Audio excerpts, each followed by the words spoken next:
Okay, welcome to another edition of the Edlow podcast. Subscribe, subscribe, subscribe. I'm excited about this one. I say that all the time because I have awesome guests, but this is a really good one for me. You may remember him as Bud Bundy from Married with Children. You might remember him because I know he's got deep hip hop ties in the hip hop community. We have David Faustino. David, thanks for gracing the Edlow podcast. Absolutely, thanks for having me.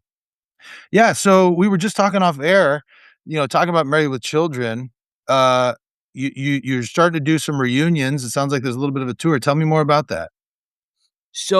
Well, it started with an idea of, doing, like, a convention where we all kinda show up and do the signing and, like a lot of casts do.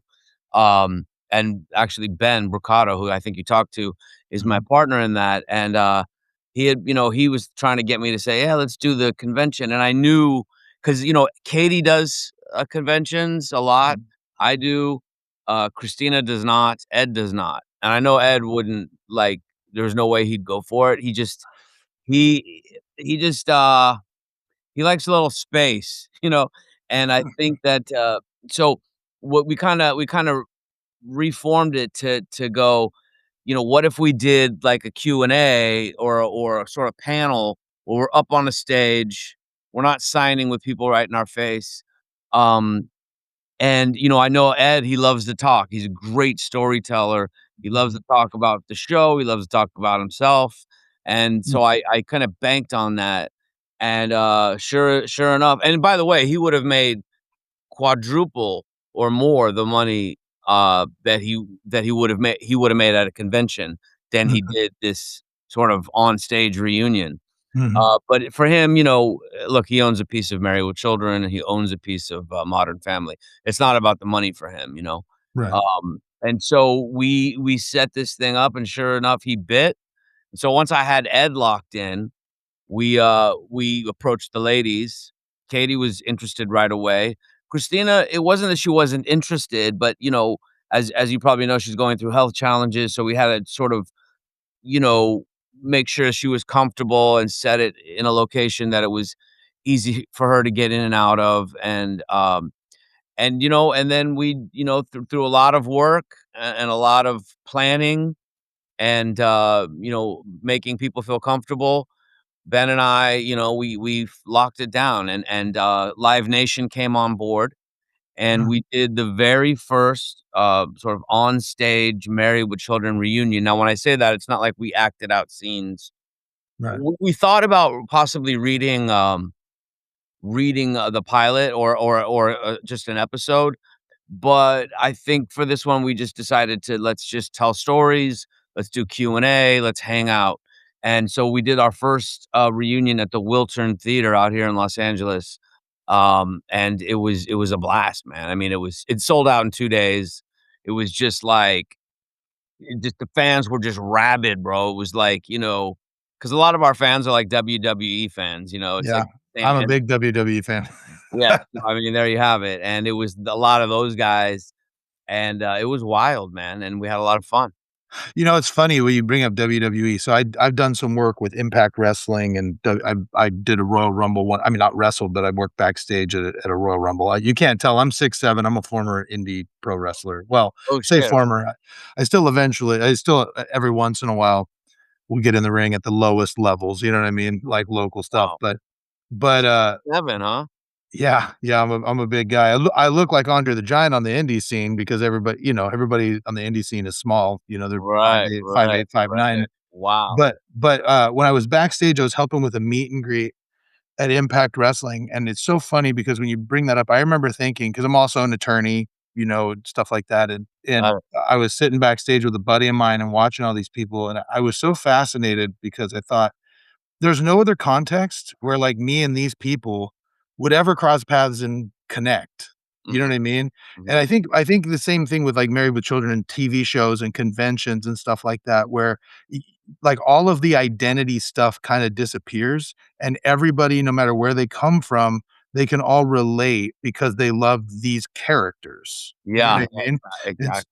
so it's kinda cool that you were a part of something. I mean, think about it, you were a child actor going through all that, and Yeah. even now, later on, people still remember you from that. That's gotta be kind of amazing.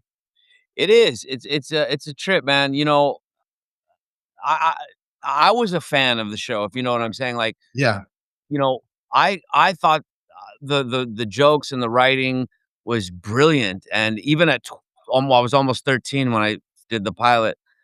I had been acting for my whole life, so I kind of understood, you know, uh, scripts and material and what was good and what wasn't. And, Mhm. when I read that, I just, it was hilarious. My dogs are going. This is That's okay, I got a spaz making me golden retriever, so I get it. no, um, so well, I have 3 of them, so they're just like, Yeah, and it was raining, and there was a let up in the rain, so I was like, all right, let me get them outside for a little while. yeah. Um, anyway, so sorry, where did I leave off? Oh, the Uh, the fans and just yeah, and so I knew it was hilarious, and and people just related to the show, and there was before that it was a lot of sort of feel good sitcoms, um, mostly the perfect family. There was always a lesson to learn, and our show broke that mold, and the writer's intention was to just have 23 minutes of laughing, you didn't have to learn a lesson. You may relate to some of it, and, the fans ate it up, it just became this smash success, and when I meet people, they feel a very deep connection to the show, to the character. All the time, I can't even tell you how many times I hear, "My family and I, we didn't necessarily get along, or we didn't talk too much, but, every Sunday night at 8 o'clock or 9 o'clock, whatever time it was, we sat around and we laughed together, So yeah. it's very cool to hear that. Yeah, in fact, I remember when Fox, it was on the verge of bankruptcy when Married with Children really kinda pulled it out Mhm. between you guys and The Simpsons. My family's the same way, like, it was kinda interesting for me, the experience for me when all the controversy came around with Married with Children, where it was like, "Oh, it's kinda racy," and all that stuff, and the Christian coalition kinda getting involved. It was interesting because 'cause we're LDS, we're Mormon, right? And we Oh, loved it, were you and in we Utah?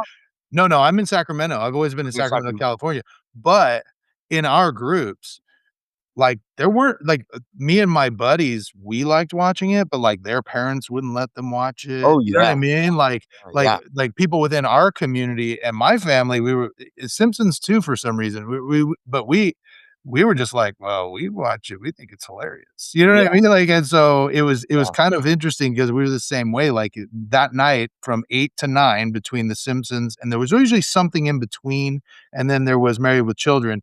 We would watch for an hour and a half, that stuff, that was like our family time watching those shows, and so Absolutely. And and that's the other thing I hear a lot, and Mhm. not just from religious communities, but just people in general, more times than not, it was like, "Oh, we had to," my parents didn't want me to watch that, and then finally they just realized how funny, even me, I was raised as a Catholic, and, I wouldn't say my family was necessarily conservative. My dad was just old school, old Mm, school Italian Catholic. And so even watching the show, sometimes around the house, I felt uncomfortable because my dad was never really on set. It was my mom. mm. My dad was working and doing his thing, so he wouldn't know like what was coming. And then these brutal jokes would just come out of, and so it was always a little strange, while watching the show with my family. Yeah. So, the relationship between Bud and Al, I Mm, mean, what I find interesting, I also took, and the reason I asked this is because I took some acting classes in school while I was, one of the things I always found fascinating is how you build a backstory for somebody. Like, you have a character, but then the actor in their mind, they kinda build their own backstory. mhm, mhm. Did you draw it all from your own personal experience with your dad to relate the Bud Bundy character to Al Bundy, or was it completely different? Some of it, a little bit of it, and my dad would even say, "Oh, you got." I would do like a facial expression or something that my dad did that was funny, Uh-huh. and I would add that in, and my dad would call me out on it. He'd be like, "Oh, that was you stole that from me." I'd be like, "Yeah, yeah, you got me there." So, but it also was mostly melded with, like, me starting so young there and watching Ed, and what he would do, and sort of taking cues from him and being like, "Oh, well, I'm his son. I would do that too," or, so it was a lot of I learned a lot on the set, even though I had been working my whole life, I hadn't done that many sitcoms, like, it was mostly just some guest spots. Mm. So, I kinda learned on the job, you know? Yeah. That's something I wanted to ask you about was being a child actor on such a hit show that I couldn't imagine being 13, 14 years old and then boom, suddenly everybody knows who I am Mm, and I can probably get whatever I want. Like, how did that kinda change you? mm. Did it change you at all, or did that kind of create any issues at home or anything like that?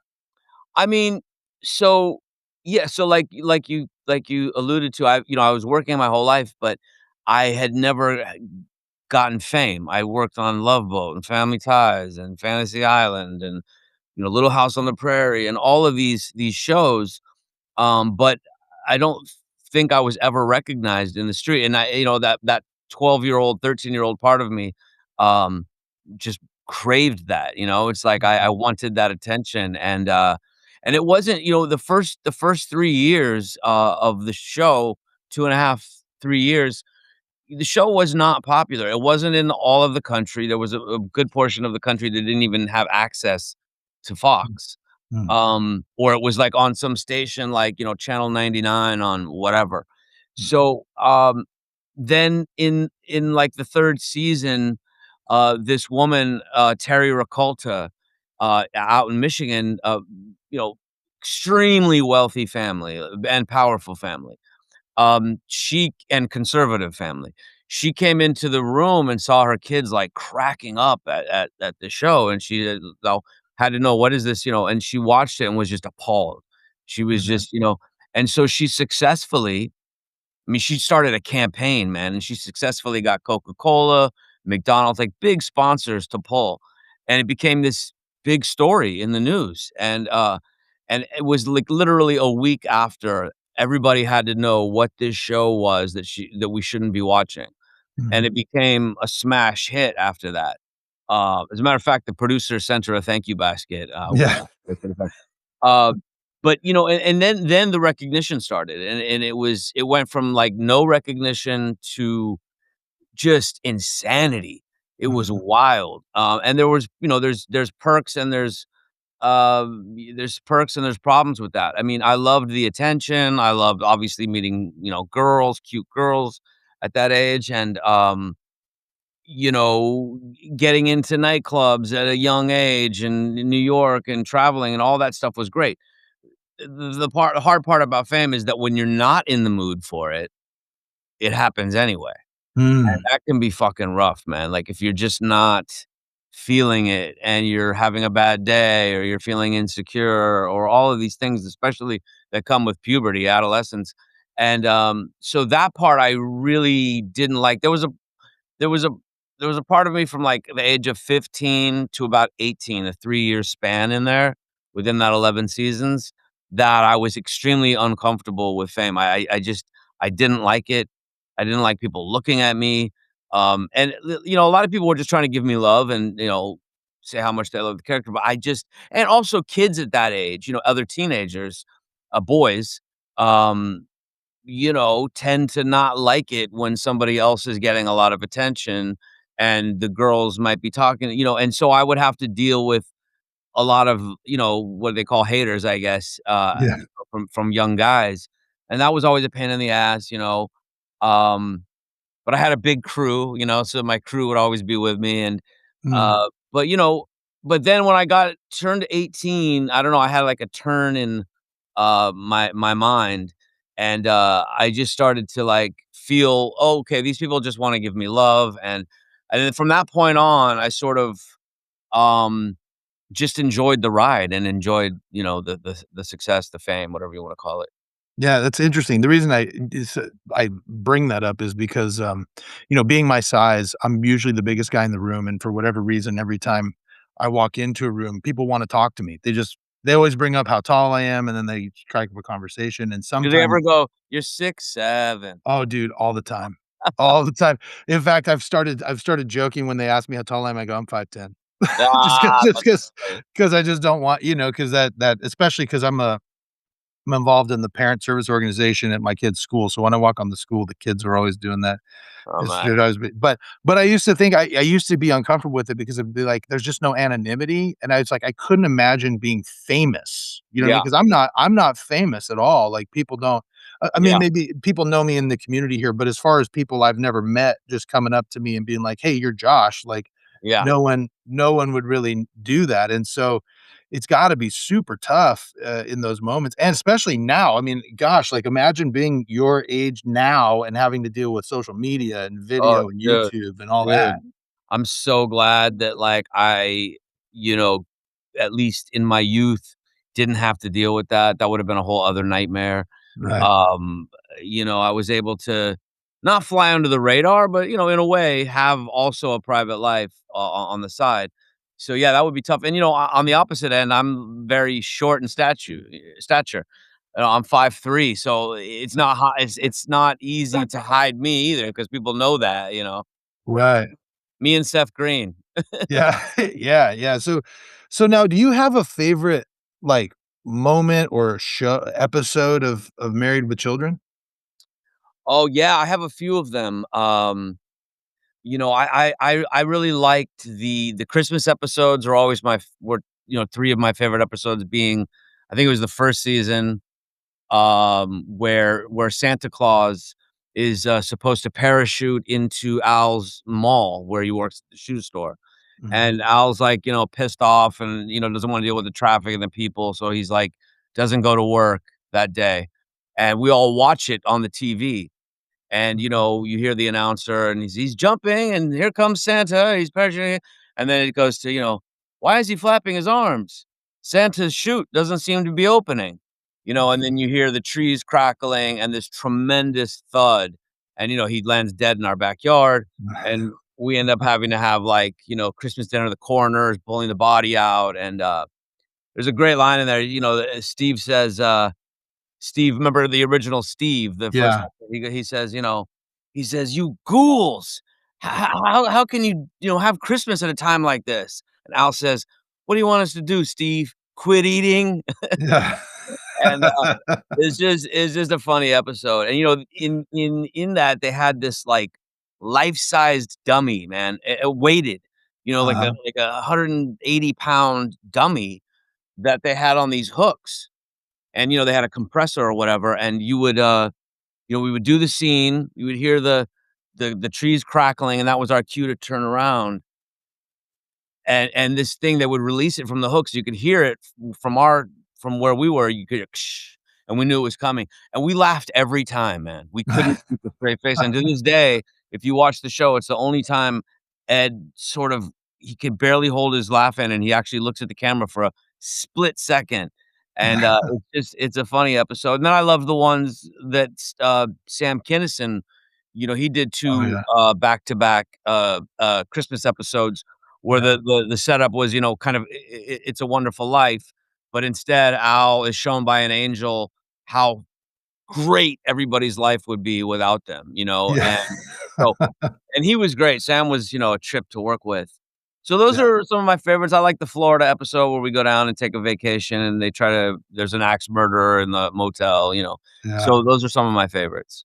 The couple of my favorites that stick out, there was one where, for I can't remember exactly the why, but you guys all he got some Al got some extra money, and he took you guys out to, like, a really nice steak dinner, and you Yes. guys are out there, and then he forgot his wallet, and he was being just a jerk to you 2. So you and Christina's character, like, Bud and Kelly, they're supposed to go back and get the wallet, but instead of going back, they just take the money and go out on the town and leave leave Al and Peggy to Oh, just yeah, and they have to try to sneak out, right? yeah, they have to try to sneak Their out. way out, yeah. Yeah, yeah, and the other one I think is probably my favorite is the one where it's all about Al's barbecue because he never cleans it out, and then Peggy knocks it over and all the ashes fall out, and so they took the ashes from, Marcy's dead mom or whatever and put it in the barbecue so that Al wouldn't know.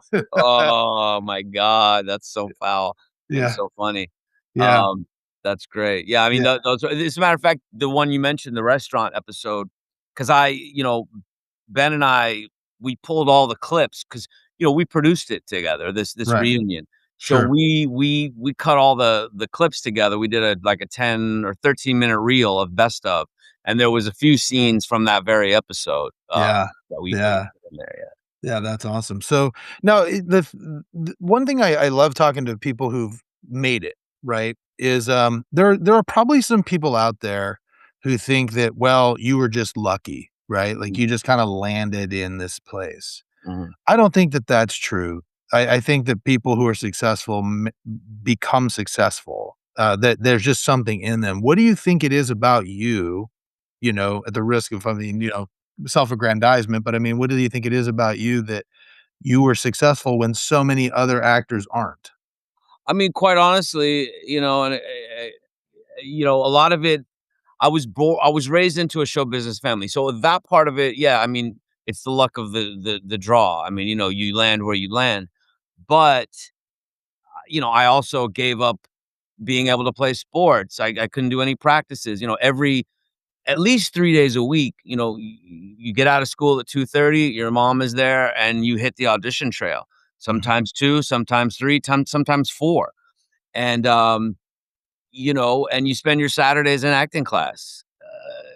Jason Bateman, his father, Kent Bateman, was my acting coach for years. Oh, One of the wow. greatest acting teachers. It was why Jason is so friggin' talented and such a great actor. I was in class with him, and he was always just so good, and, so, I mean, and the dancing classes and the whole thing, it's the whole package, and, that is and my dad was, I'll give him this, he was very much about discipline and practice, and, as much as I hated that as a young kid, um, I'm so grateful for it now, you know? Yeah, I mean, that's the thing. I've learned. I have 4 kids myself, and so I'm sitting there and I'm sitting there talking to them a lot, and they all have so many different passions, and I just kinda told them, "I don't really care what your passion is, Mhm. but whatever it is, you better go full boat. Like, I better not see you doing anything less than 100%," right? I mean, Totally, bro. and so I'm dealing with that with my daughter right now. She's 10 and she's doing guitar and she's doing some acting. And it's like, I'm trying to figure out what her passion is so that she can, like you said, go for it 100%. yeah, I had this interesting, I've told this story a few times, but I had this situation with my son, my oldest son. He played basketball all the way growing up, and got him private lessons with like a WNBA player to get him ready for varsity basketball when he hit freshman year. And then freshman year was COVID, so he's kind of sitting around not doing much. And then he comes to me when it's time to open up basketball practice. He's going to go do strength and conditioning, and he goes, "Dad, I've decided." I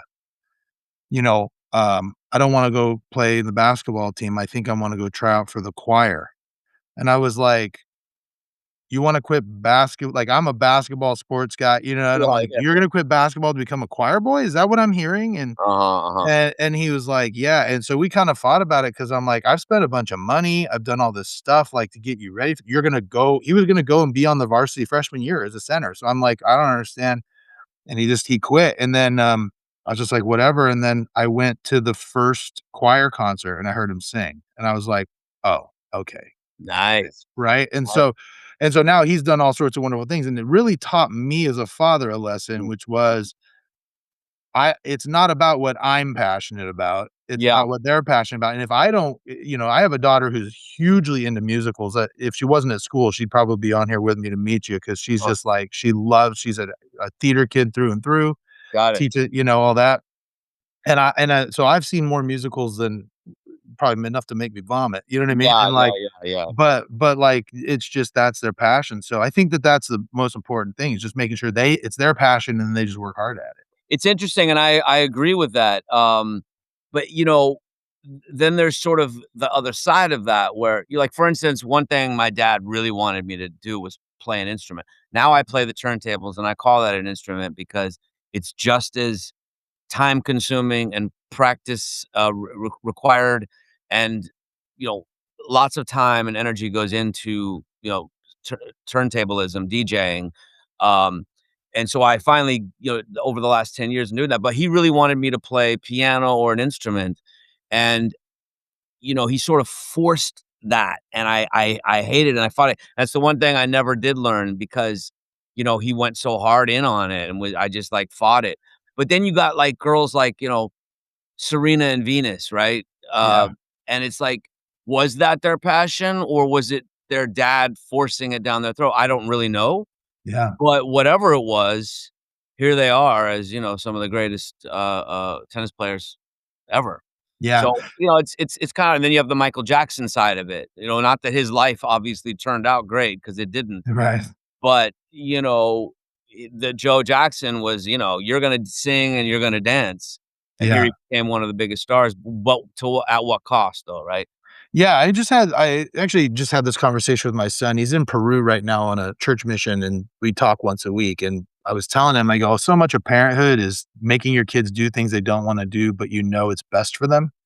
You know what I mean? So it's a fine line, you know what I mean? It really is. It's such a fine line, and where does it go from you just zealously advocating for what you think is best to control? Like, that line is hard to figure out sometimes, and It so really is, yeah. it's a struggle, so that's interesting. You have the one kid then it's 10? Yeah, and I have another, boy who just turned 4.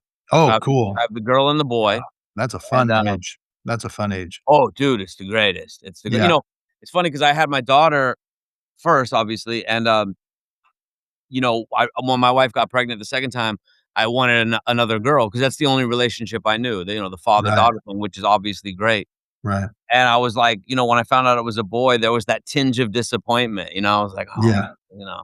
And yeah, dude, he's the greatest, like, funniest, most awesome little bundle of joy, I can't imagine, life without him. So, it's a great age, and, I enjoy fatherhood for the most part. As you know, it's a ton of work, so much, yeah, very time consuming if you wanna be a good father, right. and so, there's things you have to sacrifice for that. Yeah, and you know what though? Is it a sacrifice when you get more out of it than you get in? I mean, I'm kinda at the tail end, so my kids, I have 4 of them, they're 19, 17, almost 15, and 12. Oh, wow. And so they're all, like, now kind of transitioning out, you know what I mean? And so those years that and I'll tell you, these years are actually my favorite years, like, watching them develop into adults and come up with opinions. I mean, like, it's a hard age.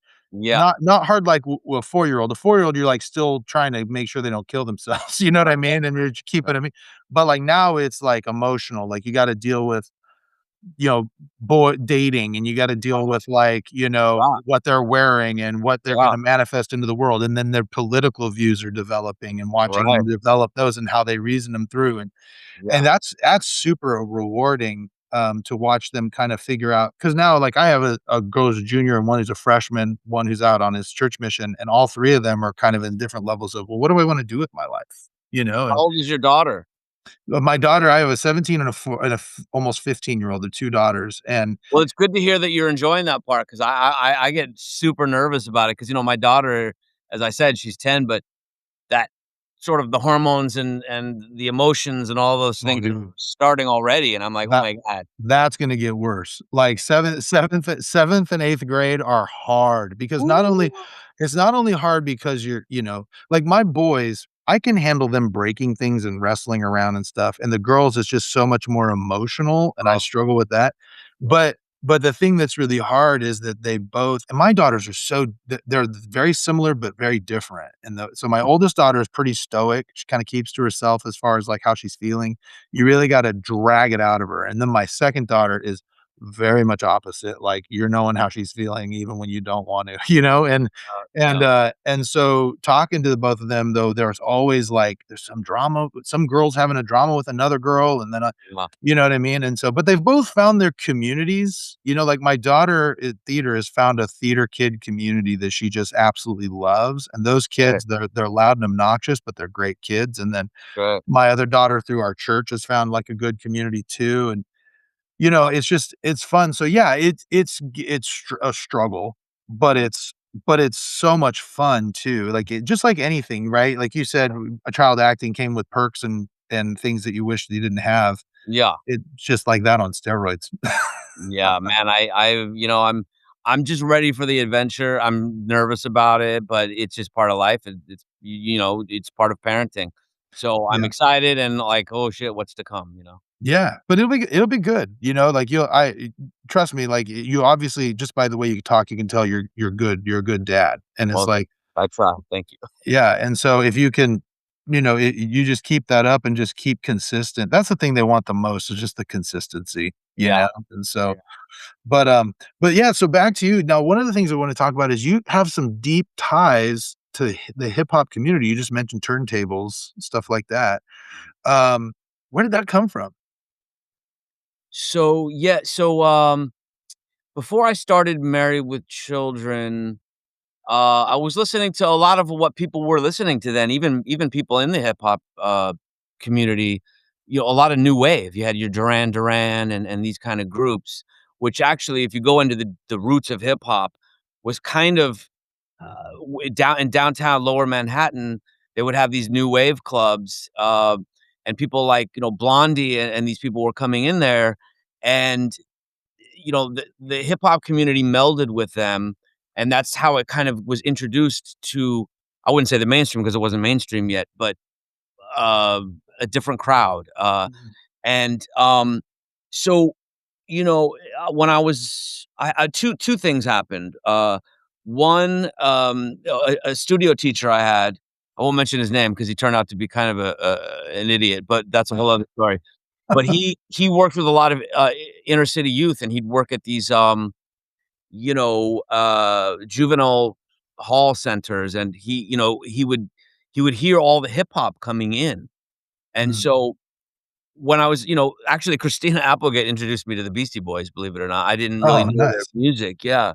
Um and so I was kinda listening to some mainstream, and then he would bring me this music that I was just like, "Oh my god," these underground artists like, Mixmaster Spade and these kinda guys, and I don't know, man, I just fell in love with it, and I was Mhm. off and running, and from then on, it was, kinda hip hop all the time, and there was a radio station out here in LA, one of the greatest radio stations of all time, K-Day Radio, which used to be on 1580 AM. So in order to even get it, you had to, like, we had clock radios at that time. It Right. was way up there on the dial and AM, and it was you would just catch pieces of it, but it was so interesting, and then I ended up going up there for an interview and met Eazy-E and all of these guys and became friends with them. They were fans of the show, I was fans of them, and they just welcomed me into that community, with open arms, because the show was Married with Children was so widely accepted by so many different,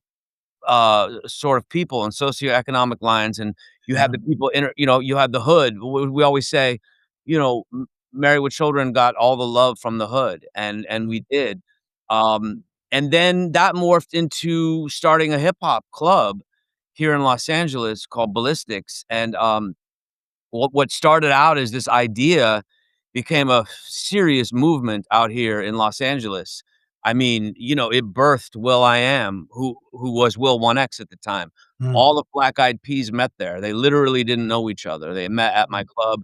Will at the time was we have a freestyle battle every week, and I would host it, and different MCs would come up, and I mean guys who are famous now, Exhibit, and all these cats would come in. They were young kids, and it was a weird mix because you had all these rich Beverly Hills kids because it was on the Sunset Strip at what the Whiskey A Go Go.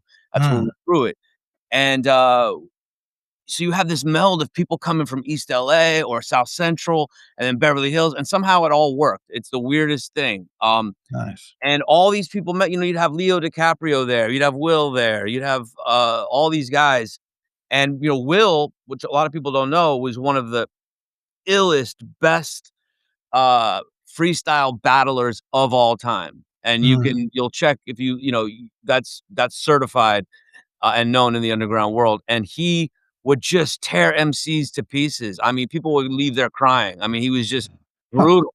Wow. And, he held the reigning championship for months and months. No one could beat him. And Eazy-E, 'cause, we knew each other at the time, he was a regular there, he was always there, his DJ Speed, was our main DJ, and so he'd always be hanging out in the DJ booth, and he obviously caught notice of this kid that was just insanely talented, insanely, gifted, and very confident of who he was and what he was going to do, and so Eazy-E signed them, which at that time was the At Band Clan, Mm, and, he signed them to Ruthless Records, so that was their first record deal, and it all mhm, happened, at Ballistics, and so, anyway, I say all that to say that just kind of kept progressing, and I'm, very into the Los Angeles hip hop scene, and I started DJing late. I don't know why I just didn't get into it. Maybe I was intimidated, or at that time too, you had to carry milk crates of records everywhere you went. right, It was right, you open up the van and there'd be 7 crates of stuff, and you carry it up. And I don't know, it just didn't appeal to me. I was making money doing something else, and I don't know, something clicked in me 10 years ago, and I just was like, I'm gonna learn this skill. And, I just love it, man. It's also put me into another, sphere in this city and around the world. I've gotten to DJ, across the country and, in Germany. And, it's been a great, adventure, and I continue to be very embedded. As a matter of fact, I was just talking to Taboo before mm, this, from Black Eyed Peas, because we're producing the documentary about mm. the club I just mentioned. Oh, nice. Him and I and our other partners are in post-production right now. Oh, nice. Do you have it have you shopped it already and No, can we're just kind of taking it we're about to take it out now. mm, Um, and, I think it's gonna be a great story. I mean, dude, we've got everybody in it. We've got The Alchemist, we've got Will, I mean, the interview list is just crazy. Even Ed O'Neill, because he came to the club a couple times. oh, nice. And dude, the crowd just went nuts. I introduced him on stage, and the kids were just like, "Ah!" Yeah. So it was a great time, and I love the music. I talk about the hood, um, you know, sort of, with open arms to Married with Children and to these characters. Uh, so much so that, and this is a crazy but true story. I was There was a girl that was doing the show, and there was a group called, what was the name of the girl group? Damn, I can't think of the name right now, but Fergie was in it with her. It was the Mhm, 3 girls. It'll mhm, come to me. And so she did an episode, this girl, Stephanie, she did an episode of Married with Children. We started dating, and we went to a friend's apartment in Hollywood, sort of a seedy section of Hollywood, mhm. and we came out to leave to go to a restaurant, and I got a gun put to my head, right to my head, and, they were gonna rob the shit out of us. And, dude, these dudes recognized me, and they just couldn't rob Bud Bundy, man. They just the whole, like, transformation was like, "What you oh," and they just, like, kind of went, "Oh, shit," and they, like, backed off into the shadows, and that was it. It was crazy, bro. I saved my own life, That was one of those benefits of fame. bro. That was the benefit. That was the Yeah, benefit. man. So, that's so fascinating. No one probably a lot of people don't think Bud Bundy and hip hop together, but there really was a kind of an element of underground to Married with Children, you know? Yeah, I mean, and that's the thing. That's where the whole Grandmaster B, the alter ego of Bud Bundy, came because guys like Eazy-E were coming through. Ice Cube was coming through the set. These guys were coming, and the writers were like, "What's going on with Faustino? Like, what?" And so, and what one of the great gifts of the writers was that they would take little things about us and kind of poke fun a little bit. Mhm, mhm. And so Grandmaster B was created by me being into that scene. They were like, "Okay, let's incorporate this a little bit." And so that's where that character came from. And then what really got me a lot of love, from that community is that, when they did Bud Bundy's bedroom for the first time, uh, they asked me, what I wanted on the walls and things like that, and I said, and Nas's first album, Illmatic, which was one of the greatest albums of all time, was still underground, nobody knew about it. I said, "I want a Nas Illmatic poster on that wall, and then to represent LA, because 'cause I'm LA, I want Ice Cube on that wall." And dude, when that people were just tripping out on that, and, Nas is quoted in the LA Times, and he says, "When we saw our picture up on Bud Bundy's wall, we knew we were about to blow up." And, Mm. we've been, acquaintances ever since. Oh, that's cool, man. That's Yeah. awesome. Well, I know you have a hard out in a few minutes, so I don't wanna take too much of your time, but I ask everybody 3 questions at the end, and I wanna get those to you. First, what would you say is your biggest success in life? I'd say my children, quite honestly, Yeah. Mhm. Um, trying to be a present father and like we talked about, trying to provide a way for them to succeed in life. And, I don't know, I'm not always great at it, but I try my hardest to be present. And, I take them to school every day and I'm as present as I can with them. Yeah. Yeah, that's awesome. What's your biggest failure and what did you learn from it? My biggest failure. I'd say my biggest failure in life is succumbing to addiction at a lot for a nice stretch of my youth. Mm, Um, and you know, a lot of wasted time, energy, and money. yeah. And but my greatest success out of that is closing that door completely and Mm, being sober for, several years. And you know, that's so out of that failure, what I learned was it's just not what I want in life. yeah. The thing that's interesting about that, I've never I don't know if I've ever heard a recovered addict. We've had several on the podcast, and we might have to have you back on to just specifically talk about that because Yeah. I think that's helpful. But I think it's so interesting that you're, like, thinking about all the wasted time and energy in Mhm. that, and that's so true when you think about how much time addicts, because I have them in my family, right? And it's like We all do. how much time they waste and how much they get rid they let it affect every area of their lives and how much farther ahead they could be. You know what I Oh, mean? dude, yeah. I mean, absolutely. It's the biggest waste.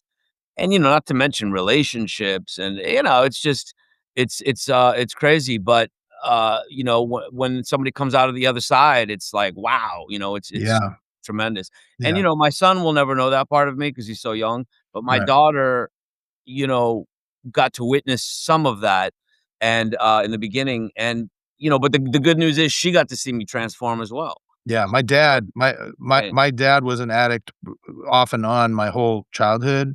He finally went to rehab when I was 17, Mm, and, he is a completely different person now. yeah. I have a sister who's 21 years younger than me, and I always tell her, I'm like, "That is not the man that I grew up with." Yeah, You know what yeah, I you mean? got lucky. Yeah, yeah, you got the dad we all wanted, you know what I mean? Yeah, And yeah, so totally. so, last question, one day, far down the road, you're gonna pass away, and when you do, there'll be a funeral, and someone will give a eulogy. What is the one thing you hope somebody says about you in your eulogy? I hope they say, you know, he made us laugh. He didn't die with his music still inside of him, and, he was a good father. Yeah. That's awesome, man. I gotta tell you, what I love about these podcasts is I never know where they're gonna go. I never know what we're gonna talk about, and I always find out something super interesting, and now I'm sitting here, I'm like, "Dude, we gotta have Faustino back on to talk about so much more." You know what I mean? And so, it's been great. So, we'll have to do this again sometime. Yeah, I let's do really it again for appreciate it. sure. I had a great time. It was a great interview, and, appreciated learning a lot about you, and someday we'll have to take a picture together as I'm 5'3" and you're 6'7". Absolutely. I'm gonna come if you come to San Francisco, I'm gonna be there.